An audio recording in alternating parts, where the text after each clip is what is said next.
An extraordinary effort against all odds. It's the product of the work of innumerable people, but not least that of the stalwart Maastricht Rebels. Those few in 1992 that saw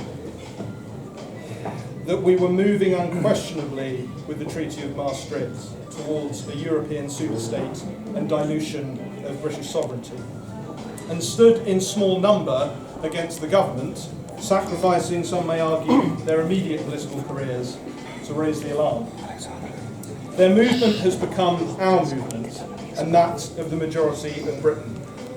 Tomorrow will be a time for plotting our collective way forward, but tonight we will be celebrating unashamedly.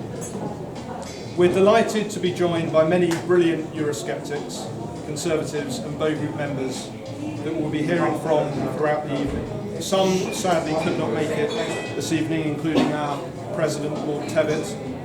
Our senior patron, Sybil Cash, Field Marshal of the Maastricht Rebels, is touring the TV studios as we speak, and he's asked me to pass on a message to you all. I'm very sorry not to be with you on this historic night. The Bow Group published the first Maastricht pamphlet, which I wrote, called Against a Federal Europe, and the Bow Group has always been at the heart of British and Conservative patriotism. My best wishes to you all tonight, Bill. Another senior patron, Sir John Redwood, has asked me to point out that technically he wasn't a Maastricht rebel, which of course is correct. He was a cabinet minister at the time and bound by collective ministerial responsibility. He was a bastard instead. But it was alleged that the then Prime Minister John Major, that he was the linchpin in the plot to defeat the government, and he was given, as John has just said, a more colourful moniker. But announcing the event tonight as the the bastard celebration dinner would have given the Remainer press too easy a job in reporting on tonight's event. So we decided to put technicality to one side. But tonight is a celebration of what for many has been a life's work. But I also want to pay tribute to those who campaigned and voted for British independence, who, in part thanks to the 3.5-year delay in implementing the vote, sadly never got to see the fruits of their labour. Remain supporters have been immensely keen to bash Brexit voters as being elderly and soon to be dead, but I'm very glad that even if they didn't all get to see it through, the greatest generation was able to grant this country its independence an additional time. I hope tonight that we can pay tribute to them, and rather than demeaning that legacy of patriotism and strife from behind an iPhone, I would argue that... Can you speak louder, please? We can't hear you. Okay. Much louder, please. Is everyone come as forward as they can? No, we can't. Okay. Well, I will shout. Thank you. I hope tonight that we can pay tribute to them rather than demeaning that legacy of patriotism and strife from behind an iPhone. I would argue my generation has an awful lot to live up to merely hold on to the bountiful gifts they have granted us. As many of you will be aware, the Bow Group lost our senior patron Sir Roger Scruton just a few weeks ago, and Britain and the Conservative movement lost a titan, one of the most important thinkers in our history. I can't hope to live up to his erudition, but I will read you a brief message from a passage of his on the nation state. People settle by acquiring a first-person plural, a place, a community, and a way of life that is ours. The need for this we is not accepted by internationalists, by revolutionary socialists, or by intellectuals wedded to the Enlightenment's timeless, placeless vision of the ideal community. But it is a fact, and indeed the primary fact, from which all community and all politics begin. George Orwell noticed this during the course of the Second World War. The disloyalty of the left intelligentsia was, for Orwell, all the more evident and all the more shocking when set beside the simple, dogged we of the ordinary people. And the real political choice, about which Orwell had no hesitation, was whether to join the intellectuals in their work of destruction or to stand by the ordinary people in defending their country in its hour of need. Brexit will be difficult, almost as difficult as our future inside the EU. But if we can unite and face our new condition with courage, we can renew our nation and its standing in the world. I sincerely hope that the Prime Minister is serious when he says Brexit is not the end of a powerful movement to reform the way Britain is run and who runs it, but the beginning. It was crucial to get Brexit done, but not over and done with. Much has been said on both sides about what Brexit will bring, the apocalypse or a land of milk and honey, depending on who you believe. But neither are true, because it is now for us to plough that furrow. And that is precisely the point. It is what Thomas Jefferson described as the choice of dangerous freedom over peaceful slavery. We may transition from here to triumph or disaster, but that it will be our decision, our path to make, and ours alone is all. That is the essence of freedom. Thanks to the Maastricht Rebels and the work of countless others, at 11 p.m. tonight, we will be given a nation. It will then be up to us to keep it. Bravo!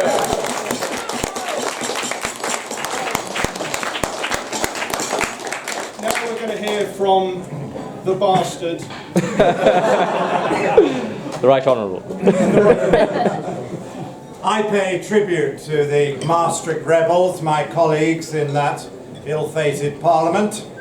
I was in the cabinet arguing their case from inside. I think they were right. I subsequently resigned from that government over the central issue of Maastricht. The only good thing about the Maastricht Treaty we signed was the clause which said we didn't have to belong to the main point of it, the single currency. When our then Prime Minister, who had promised me in private that we would not be joining the single currency, refused to make public a solemn pledge that we would never join the single currency, I resigned from that government over that issue and put myself forward as an alternative leader. Unfortunately, not enough people supported me, but I was able then, with the freedom from cabinet responsibility, to write a couple of books explaining why we should not give our currency away and to take that campaign with others around the country. And that, ladies and gentlemen, with the help of some of you and many others, became a mighty campaign to save the pound and in turn to save a democracy in these islands. And I always made it clear to my audiences that were we to give away the pound and accept the full economic control of the euro money, I saw no point in continuing with a British Parliament, and I would not have stood again for such an institution, because it would have been a puppet parliament, a pretend parliament, a joke parliament. It was because we won that first mighty battle to keep us out of the euro, when the British establishment, the Bank of England, the Treasury, many of the senior civil servants, the Labour Party, the Liberal Democrat Party as always, and quite a few Conservatives thought we should go into the euro. It was a mighty battle, it was a popular rebellion, and what was great was the British people were so much more sensible than their elite. The polling showed that had the elite ever dared bring it to a referendum, we'd have won it by 3-1 against joining the euro. Such was the power of our case, and such was the common sense of the British people. I remember coining the phrase that joining the euro would be like having a bank account with your neighbours. And I get on well with my neighbours, but I just think I wouldn't get on so well with them if they were spending my money and having up an overdraft in my name, which is what they could do if we shared a bank account. And that is exactly what happened to countries in the euro, and that is why the euro to this day is structurally damaged and structurally worrying, because you cannot have a proper single currency until you have single taxation and single budgets and proper transfers. And that is what our public said they would never accept.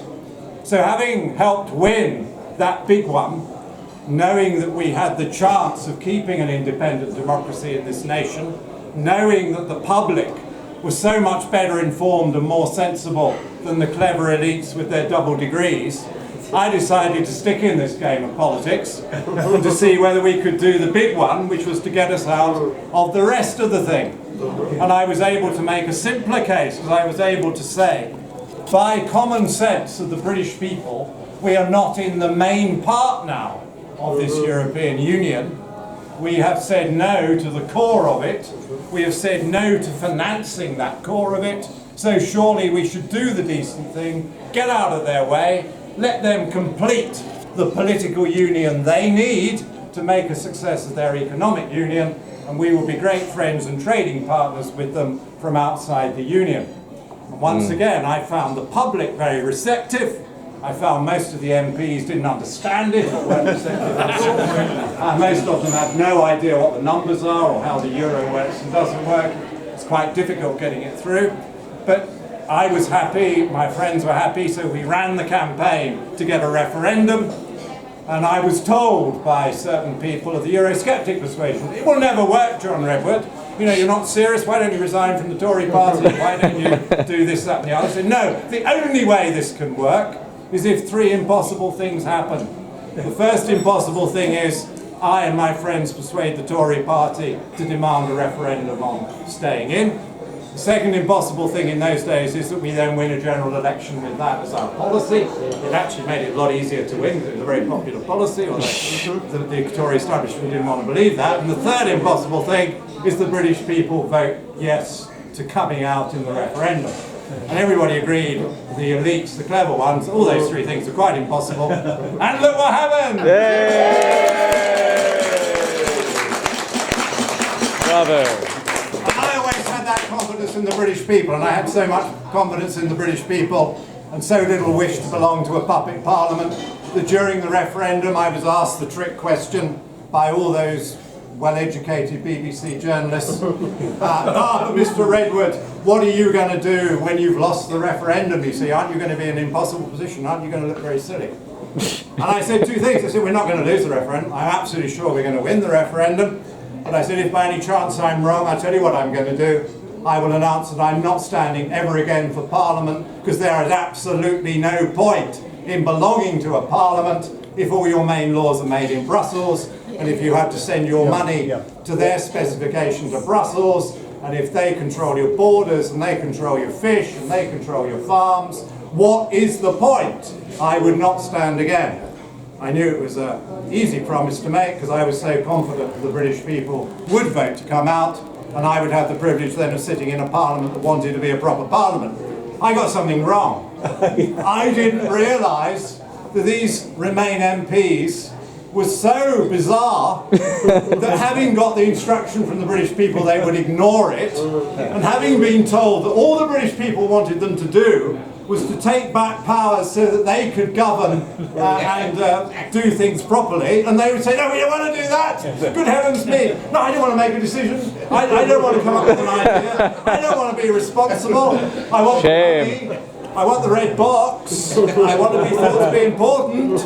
But I much prefer it if all my laws are made in Brussels, and if I had to send my money to Brussels and they can tell me how to spend it. It was quite bizarre. All those years of misery after the referendum because they didn't understand the simple proposition of democracy, that the people's word is sacred. When the people have spoken, you obey them. And how magnificent you all have been. The people have been fantastic. And that was what kept me going. Why did I do all this? I could have had a much better paid, nicer life doing something else. But I kept going because I believed in the people, and I thought the people were right, and I knew in their hearts, in their backbone, in their very fibre, a majority of our people said, we have always in the past been a democratic nation. We have been a free nation. We believe in the self-determination of peoples. We believe we should be governed by our own politicians. And what we particularly like about being governed by our own politicians is when they get it wrong, we can throw them out! That is what I knew many British people believed, and weren't they wonderful? And they were made to do it 3 times. We had to win the referendum, we had to try and win the 2017 election, and then we had to win the 2019 election. Because of course, a large number of MPs elected in 2017, mainly opposition, but some Conservatives, had promised to do Brexit, and they didn't mean a word of it, and they spent the whole time in that disgraceful Parliament, that undemocratic Parliament, that give the powers back to Brussels Parliament. They spent their time trying to unpick the will of the British people. Well, the British people are made of stronger stuff, and how good it is they are. So tonight, ladies and gentlemen, let us be cheerful, because this is Brexit Day.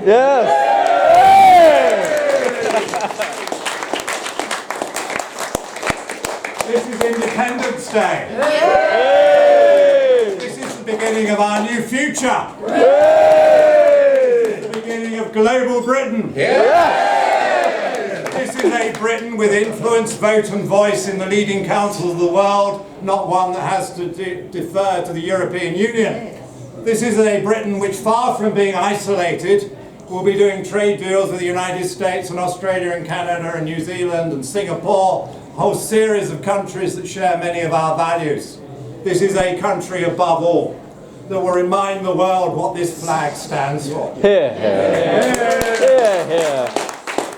flag has for many around the world, for many occasions, as I know, when I've been able to go with it on behalf of the United Kingdom. It stands for democracy, for independence, for the self-determination of peoples, for peace and good values and prosperity. And that, ladies and gentlemen, is what we must make our elite do again. We now have a mighty task ahead of us. We are out of the Union technically, but we need to change our attitudes and be once again that great, proud, independent nation that advances democracy, free trade and prosperity worldwide. Bravo.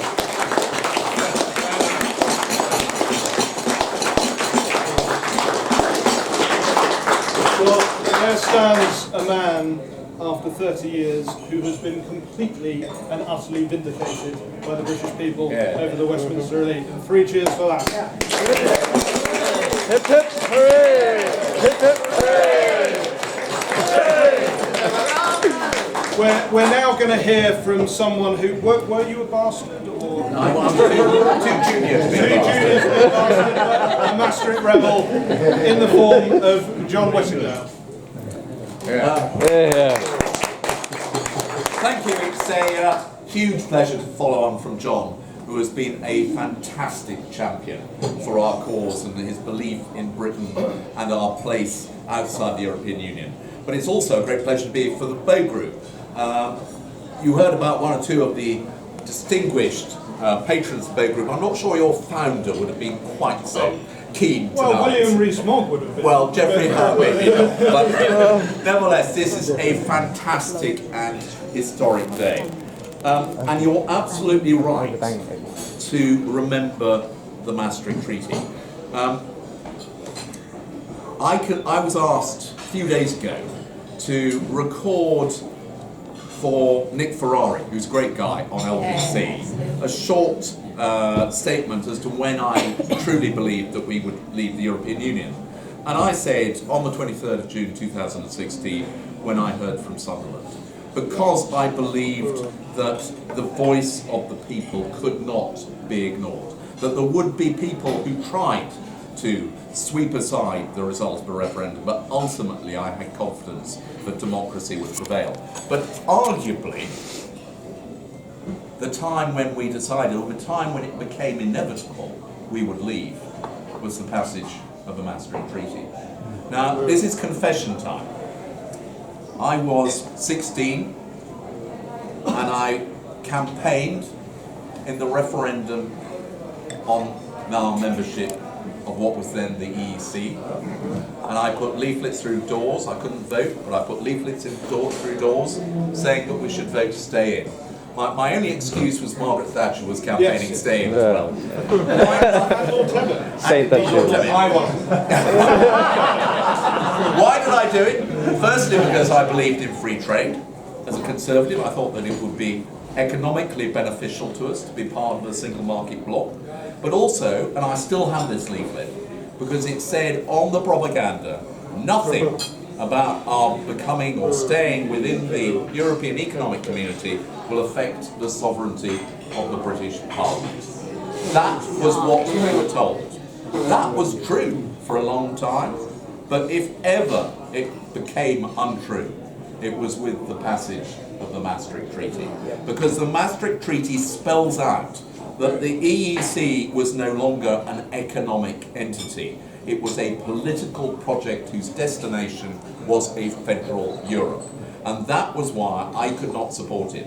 And I remember John Major coming back, and as ever happened with British governments in the Maastricht Treaty and then the Lisbon Treaty and the Amsterdam Treaty and the Nice Treaty, we were told, no, it's a great victory because we managed to either to stay outside bits of it, or we've stopped them from making it even worse than it currently is. And in the case of the Maastricht Treaty, as John said, the biggest victory was that we managed to stay outside economic and monetary union, although what the Maastricht Treaty said, which was sensible actually, was that if you are daft enough to want a single currency, then you've all basically got to align your economies. And it laid down what they called the Maastricht criteria. Of course, within about 1 or 2 years, they completely went out the window, and people joined the euro who are miles away from satisfying those criteria. The other thing was the social chapter, which was employment and social regulation. And John Major said, it's all right, we've got an opt-out from the social chapter. Well, of course, that lasted as long as the Conservative government lasted. Tony Blair came in, and that went. And the irony was that the social chapter, they were prepared to allow us to remain in and sign up to the Maastricht Treaty without adopting the social chapter. And when I, much later, was Vice Chairman, as I have been for the past 4 years, of the exiting the EU Select Committee, and I went to see Michel Barnier, Barnier would say, oh, well, you can't cherry pick. It's absolutely out of question. You've got to accept it all. You can't pick and choose. Or they were happy for us to stay out of bits of it when it suited them, which was when they were trying to persuade us. But then what happened? I was elected in 1992. And within a few months, we were confronted with the ratification of the Maastricht Treaty. And I knew that I would find it very difficult to support it. But what absolutely persuaded me was, I think, about 2 months after I became a Member of Parliament, the Danes voted no. And as far as we were concerned, under the rules of the EU, that was it.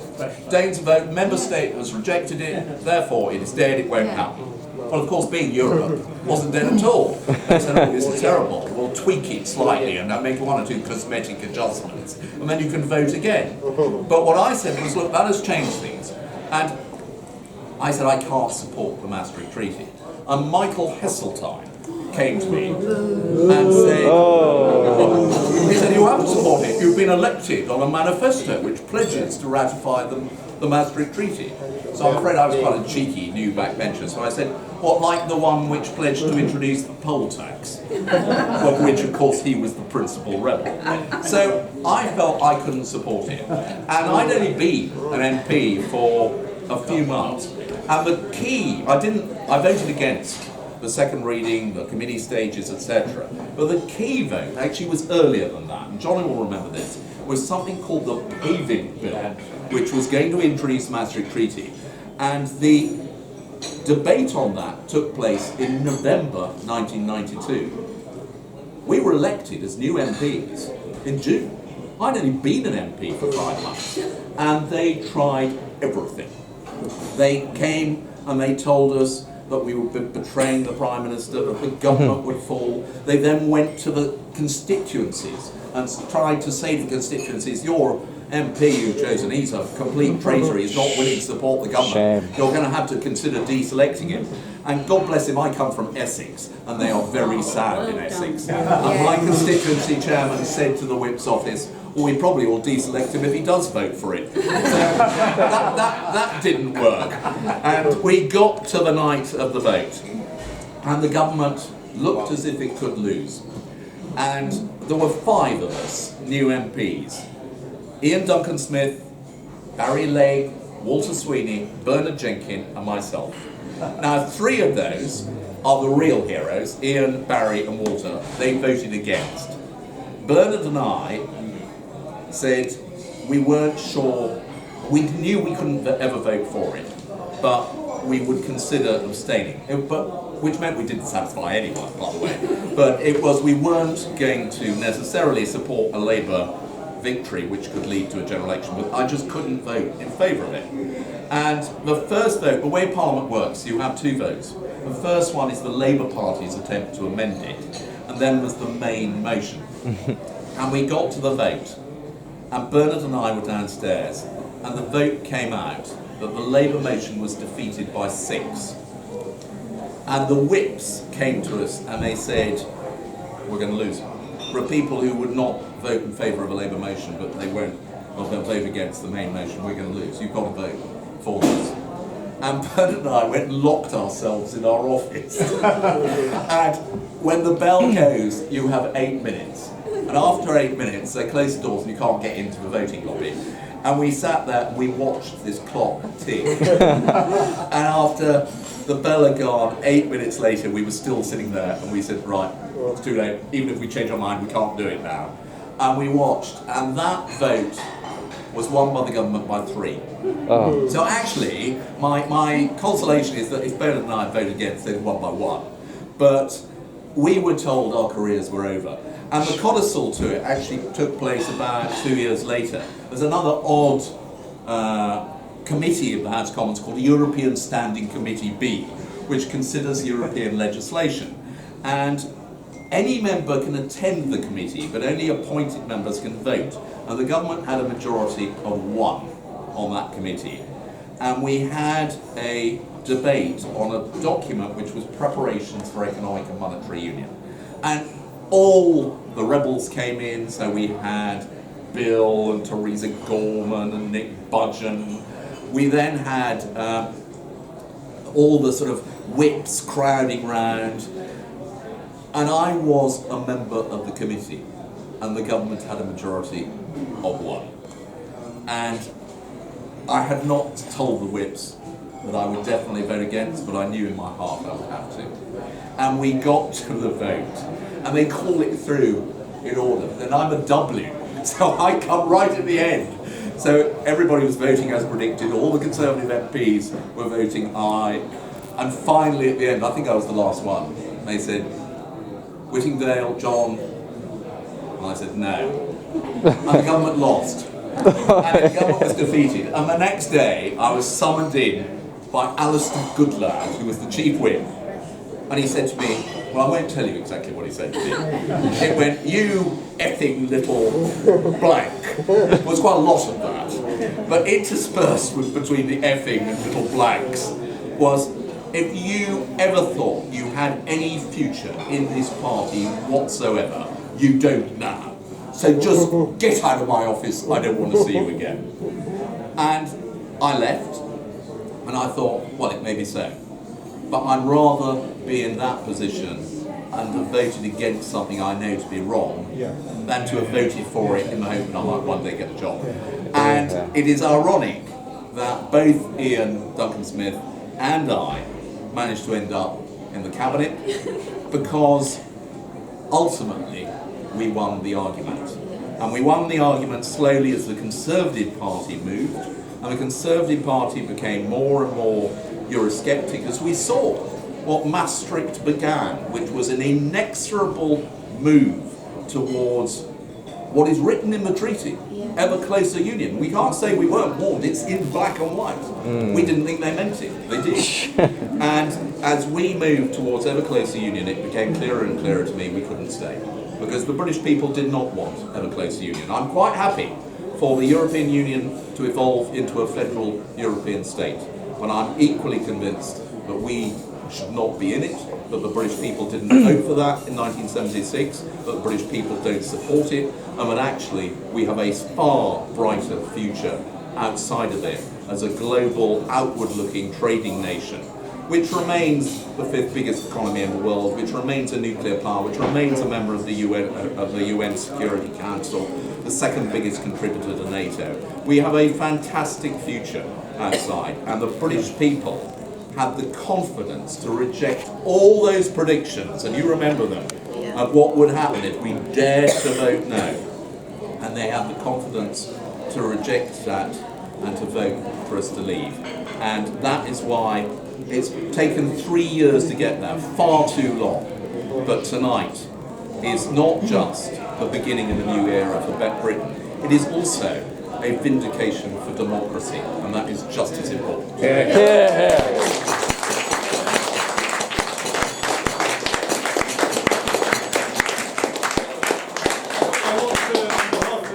I want to pay tribute to John, Sir John, Sir Bill, Norman Tebbit, the innumerable people that have been involved just in the Bow Group that have been working towards Brexit for 30 years. But John mentioned my old friend Michael Heseltine, and I in 2015 called for a vote swapping system to ensure that we had a referendum supporting majority in Parliament after the 2015 general election, and Michael Heseltine greeted that view on the Daily Politics show and said, this is someone of no account, the Bow Group needs to get rid of him. And he was absolutely right on someone of no account point, because whilst this has been a battle for people in Parliament like Maastricht Rebels, it has also been a battle of people of no account, ordinary people up and down this country, that, as John mentioned, the Conservative establishment had one view, but John was listening to the view of the Conservative Party membership, which is the Conservative Party, in my opinion, and also the view of the country at large. And now that has been completely vindicated. So I want to thank all of you for all of the work you have put in, the team at the Bow Group, that we've all held the line. And I'm very jaded politically, so until that strike of 11, I'm not going to say it's happened, but I think we've won the argument, we've won the battle, and tonight we can celebrate. So go for it. Bravo.